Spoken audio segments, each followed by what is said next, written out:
For today's video, samahan nyo kami sa ganap ngayong araw.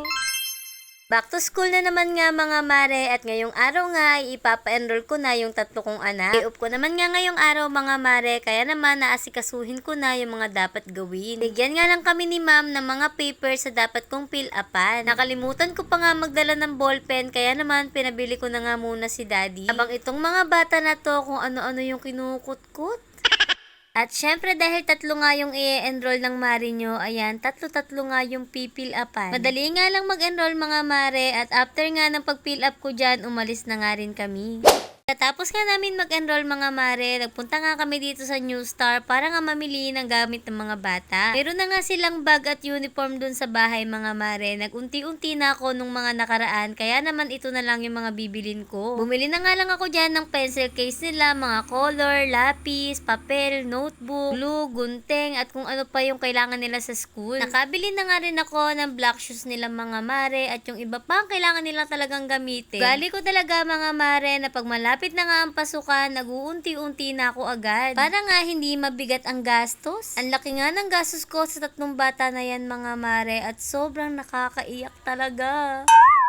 Elementary pa nga lang yan mga mare, paano pag nag-high school at college pa? Anyway, natapos na nga kami bumili ng mga gamit nila mga mare at after dito, pumunta naman nga kami sa Tesoro. Doon ko nga sila bibilan ng t-shirt at sando. Fast forward, nandito na nga kami mga mare. Kung natatandaan nyo yung last year na vlog ko, dito rin kami bumili ng mga uniform ng mga bata. Ganda din kasi mamili dito mga mare, pag medyo marami ang kinuha mo, kahit papano, nagbibigay sila ng discount. At syempre, nag-wholesale din sila dyan. Nung nag-vlog na ako dito last year mga mare, ang daming nagtatanong kung saan to location. Hindi ko lang sure mga mare kung anong barangay ito, pero ito pong Tesoro ay located malapit po sa simbahan sa Cathedral Church. Hindi nyo pa nga rin po yan mahanap mga mare, pwede naman kayo magtanong, pero may malaking signage naman sila sa gawing labas. Nukatan ko na nga muna ng sando itong mga bata na to at kinuhanan ko nga lang muna sila ng tigda-dalawa. Meron pa nga silang mga sando sa bahay mga mare, kaya naman tigda-dalawa na nga lang muna yung kinuha ko. Habang naghahanap si ate ng size dyan mga mare, natutulala ako sa gastos ko.